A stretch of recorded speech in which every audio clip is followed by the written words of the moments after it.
ये पीएफएससी 2025 का अब एग्जाम आपका हो चुका। आप लोगों में से मेजोरिटी जो हो उन्होंने अपने आंसर्स चेक कर लिए होंगे। हम कहाँ हैं। पेपर टू में जिन लोगों ने पेपर लिखा है तो उनको पता है कि हम इस पानी में हैं, इस लायक हैं, इस एवरेज हमारा आ सकता है। कोई एब्सोल्यूट मार्क्स नहीं होता है, 5-10 मार्क्स इधर उधर होता है। पेपर वन में भी आप एग्जैक्ट नहीं कर सकते हो, एक रेंज में कर सकते हो। देर आर सर्टेन कैंडिडेट्स वो पॉइंट में भी एग्जैक्ट मार्क्स बताते हैं, there are certain exception. Otherwise जो है एवरेज आपको रहता है, यस इस रेंज में हम हो सकते हैं। तो अब एग्जाम हो चुका है, आपको पता है कि हम कहाँ हैं। तो अब क्या करना है, देखो थ्री टाइप्स के स्टूडेंट्स हैं, थ्री टाइप के कैंडिडेट्स हैं। मैं तीनों के संबंध में, आप जिस भी कैटेगरी में फॉल करते हो आप अपने अनुसार डिसाइड करो। मैं जब एक वीडियो बना रहा हूं तो मैं जनरलाइजेशन चीजों को लेकर के चल रहा हूं, और जहां तक पॉसिबल हो सकता है तो कुछ कैटेगराइजेशन करता हूं। आपको उसके आधार पे डिसाइड करना है कि हम कहाँ हैं।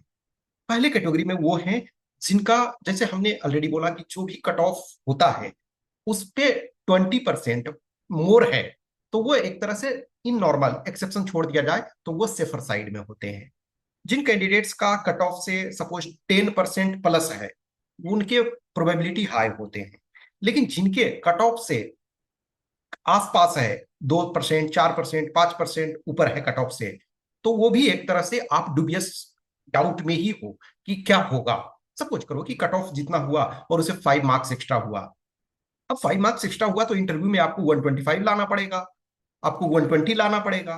तो ये जो कि बहुत मुश्किल होता है। यस आपके आ सकते हैं, ये पॉसिबिलिटी है।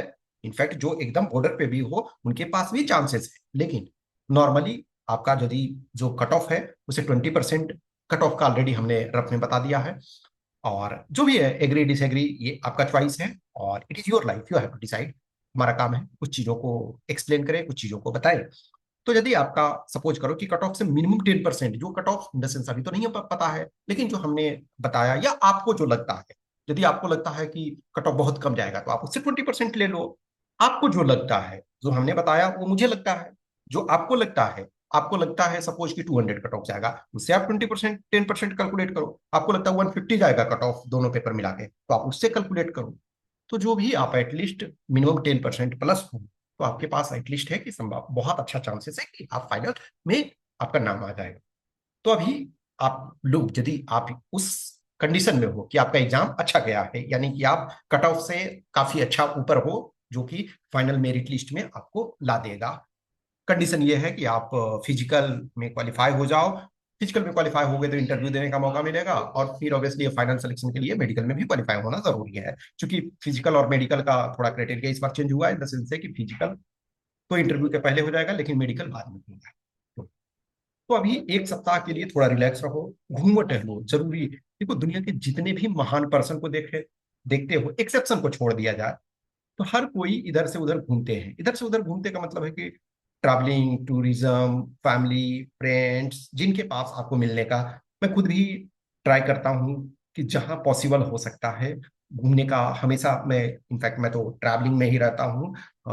जितना पॉसिबल हो सके तो बहुत जगह जाते हो, बहुत सारे लोगों से मिलते हो, बहुत सारे दृश्य को देखते हो, बहुत सारे कल्चर्स और फूड और बहुत सारी चीजों को ऑब्जर्वेशन करते हो, टेस्ट करते हो, उसको एंजॉय करते हो, बहुत सारी चीजें लर्निंग मिलती है।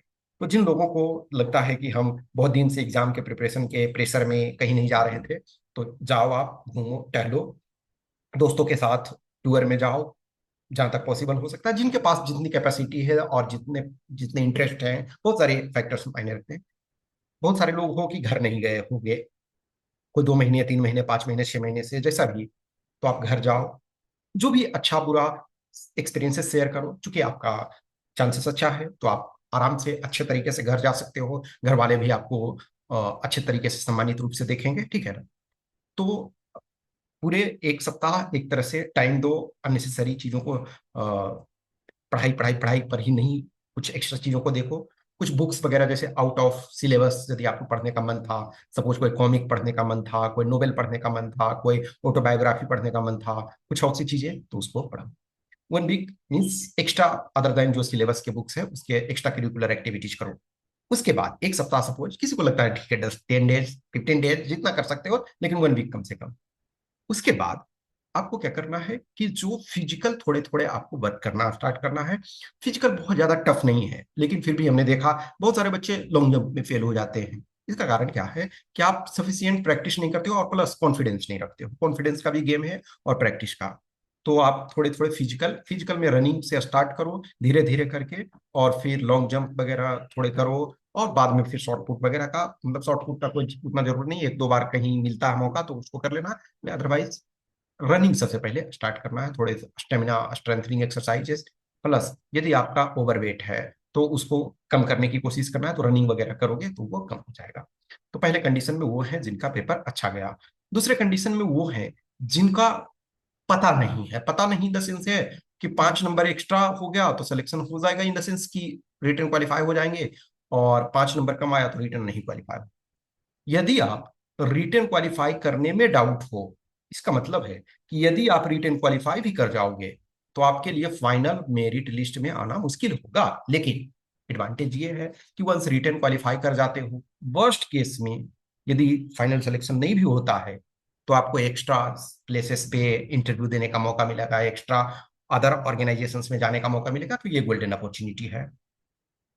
तो यदि आप डाउट में हो कि हमारा रिटर्न हो भी सकता है नहीं भी हो सकता है, हो सकता है तो ये होगा कि सपोज क्वालिफाई हुए, 5 नंबर एक्स्ट्रा है हमारा कट ऑफ से, 4 नंबर एक्स्ट्रा है, 10 नंबर एक्स्ट्रा है, तो आपके लिए merit list final merit list आना चैलेंजिंग काम है, लेकिन आ सकते हो, ऑब्वियसली आ सकते हो। इनफैक्ट जो 2 नंबर भी एक्स्ट्रा है कट ऑफ से तब भी आप आ सकते हो। लेकिन आपके लिए जो पाथ है वो चैलेंजिंग है।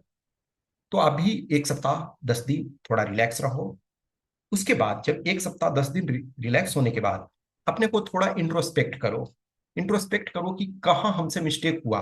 आप में से वो लोग सपोज करो कि चाहे जो पहला ग्रुप जिसमें ऑलरेडी आप सेफ जोन में हो, उनके साथ भी ऐसा हो सकता है, और जो दूसरे जोन में हो कि डाउटफुल हो उनके साथ भी हो सकता है आपने लास्ट टाइम इंटरव्यू दिया हो, 24 वाले बैच में इंटरव्यू दिया हो, 23 वाले बैच में इंटरव्यू दिया हो, या 22 वाले बैच में किसी में इंटरव्यू दिया हो, और उसके बाद भी आप डाउटफुल हो जाते हैं। तो आपको इंट्रोस्पेक्ट करना है कि कहाँ हमसे मिस्टेक हो गया, पेपर 1 में या पेपर 2 में या प्रैक्टिस में या कंसेप्ट में, जो भी चीजों में आपका मिस्टेक हो गया है, कमी रह गई है, उसको दूर करने की कोशिश करना है। और आप भी थोड़ा थोड़ा फिजिकल एक्टिविटी को करोगे, लेकिन 1 सप्ताह बाद फिर से आप 10 दिन बाद फिर से फुल फ्लेश प्रिपरेशन में लग जाओगे, या कोई आपका अदर आने वाले एग्जाम वगैरह होंगे तो उसमें लगो। क्योंकि प्रैक्टिस देखो, एक चीज ध्यान रखना कि यदि सिमिलर टाइप के एग्जाम का आप प्रिपरेशन करते हो तो कुछ और एग्जाम्स में एपीयर बीच बीच में होते हो, तो वो अच्छा होता है कि आपका फ्लो बना रहता है,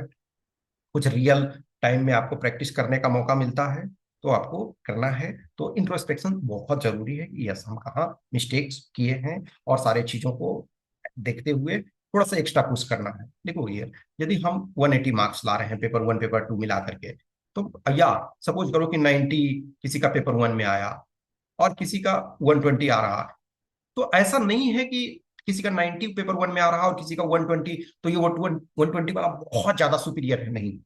ये बहुत बार संजोग होता है, बहुत बार लक होता है, बहुत बार कुछ चीजें काम नहीं कर पाती है, किसी के लिए कुछ चीजें वर्क कर पाती है, तो उस आधार पे आपको एक्शन लेना है थोड़े से। तीसरे कैटेगरी में वो कैंडिडेट को जिनको ऑलमोस्ट आप श्योर हो कि मेरा नहीं होने वाला है। नहीं होने वाले में भी अलग अलग कैटेगरी के हैं। कुछ ऐसे पर्सन हैं कि जिन्होंने न तो सिलेबस कंप्लीट किया, न तो एक भी फुल लेंथ टेस्ट लिखा, और न उनके अपने कमांड थे, लेकिन बस है कि हमको एग्जाम में अपियर होना है। घर वालों को कह रहे हैं कि यस मैं पटना में रह रहा हूँ, दिल्ली में रह रहा हूँ, इलाहाबाद में रह रहा हूँ, वाराणसी में रह रहा हूँ, या गया में रह रहा हूँ, या कहीं भी रह रहा हूँ, तो भाई मैं एग्जाम दे रहा हूँ।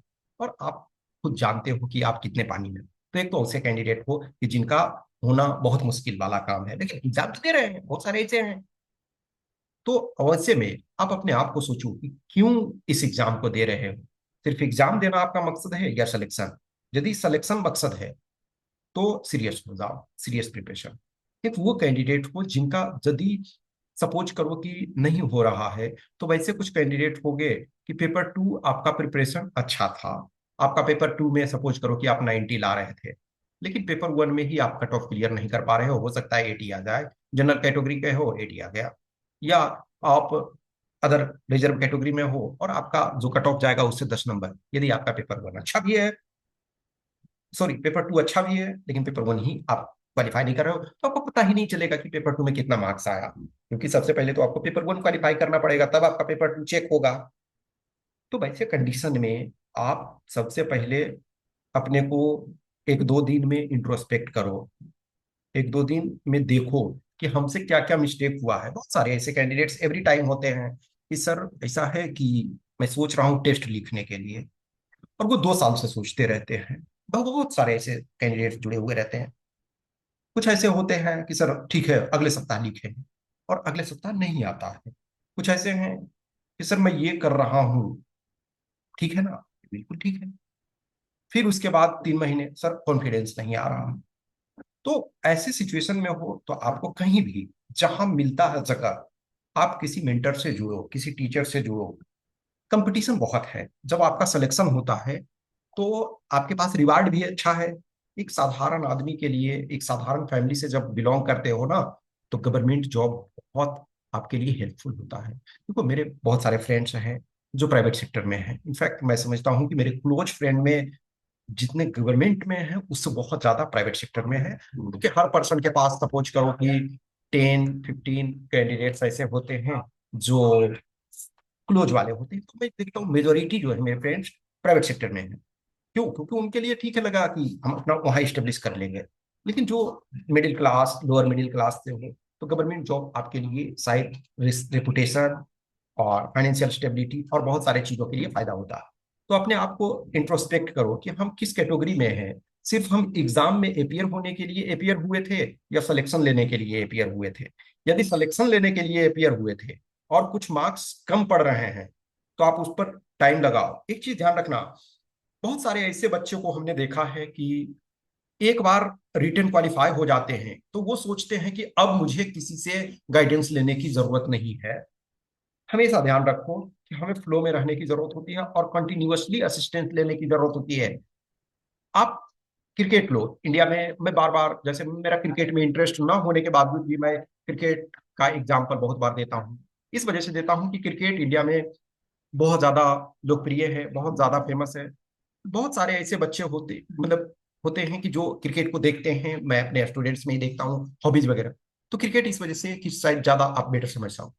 तो जो प्लेयर वर्ल्ड कप जीत चुका है या 10 सेंचुरी मार चुका है वनडे या टेस्ट में, उसके बावजूद भी वो कोच का असिस्टेंस लेता है। क्यों?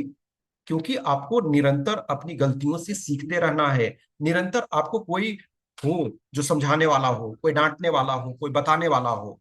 तो कभी भी ऐसी गलती ना करो जहां भी कोई भी मेंटर टीचर जो आपको पर्सनल रूप से अटेंशन दे सके। देखो बहुत सारे लोग होते हैं, कुछ ऐसे बच्चे होते हैं कि हम ऐसे कोचिंग, ऐसे इंस्टीट्यूशंस में जहाँ 5,000 10,000 स्टूडेंट्स हैं, तो ये ध्यान रखो कि जो 5,000 और 10,000 जहाँ स्टूडेंट्स हैं, तो जो टीचर है, मेंटर है, वो पर्सनली आपको उतना अटेंशन नहीं दे पाते हैं।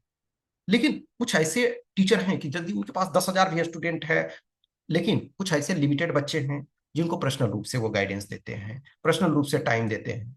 तो ये ध्यान रखो कि पर्सनल रूप से क्या आपको टाइम मिल रहा है, ये सबसे जरूरी है। तो आपको पर्सनल रूप से आपको टाइम मिलना चाहिए। यदि आपको कभी डाउट होता है, क्वेश्चन होता है, क्यूरी होता है, तो आप अपने टीचर, मेंटर से बात कर सको, कम्युनिकेट कर सको, या किसी के ऐसे कोई फ्रेंड है, कोई ऐसे सीनियर हैं जो सेलेक्टेड हैं और आपको थोड़ा गाइडेंस दे सकते हैं। कभी आप डाउन फील करो तो आपको मोटिवेट कर सके, समझा सके, वैसे लोगों से जरूर जुड़ो। ये जरूरी नहीं है कि आप हमेशा किसी पर्सन के पास पेड रूप से जुड़ो, नहीं। बहुत सारे बच्चे मेरे से जुड़े हुए रहते हैं जिनको छोटे छोटे डाउट्स होते हैं, वो मैं क्लियर करता रहता हूँ। या बहुत सारे ऐसे होते हैं कि जिनके सीनियर हैं, जिनके रूममेट हैं, कि 2 रूममेट रह रहे थे, एक का सिलेक्शन हो गया, एक का नहीं हुआ। आप उनसे हमेशा टच में रहो। ये मत सोचो कि अरे उसका सिलेक्शन हो गया लेकिन मैं तो उससे ज्यादा जानता हूँ, नहीं डियर। आप ये मानो कि उनका सिलेक्शन हो चुका है, वो भले आप उनसे ज्यादा जानते थे या जानते हो, लेकिन आज कंडीशन ये है कि वो सेलेक्ट हो चुके हैं। कोई सीनियर है, कोई आपके गांव के, मोहल्ले के, रिश्तेदार में कोई भी है, उनसे रखो कम्युनिकेशन। या उस टीचर से, मेंटर से जो आपको बीच बीच में आपसे बात कर सके, पर्सनल रूप से आपकी समस्याओं को सुन सकें। आज की डेट में बहुत बड़ी चीज होती है कि हम कुछ कहना चाहते हैं तो सामने वाले सुनने के लिए तैयार हो। दुनिया में ये प्रॉब्लम सबके साथ होता है कि हम बोलते बहुत हैं और सुनते कम हैं। लेकिन कभी कभी सुनने की भी आदत होनी चाहिए। तो आप यदि बोलते हो तो कोई सुनने वाला होना चाहिए, और कोई आपसे बोल रहा है तो आपको सुनने का आदत रखना चाहिए। और अपने को इंट्रोस्पेक्ट करो। At the end of the day selection आपका होता है, किसी को क्रिटिसाइज करने न करने से कोई फर्क नहीं पड़ता है। तो चीजों को देखो, और जो भी कुछ क्वेश्चंस क्यूरी डाउट्स पर्सनल रूप से होता है तो आप मैसेज कर सकते हो, फिर आगे हम कुछ और जो भी होगा उसमें से डिस्कस करेंगे। ओके। सो इस जर्नी में मैं जितना हो सकता है आप लोग के साथ हूँ। कुछ भी इश्यूज होता है तो कोशिश करो, मैसेज कर सकते हो, कुछ डाउट्स है तो रेज करो। ओके। Thank you.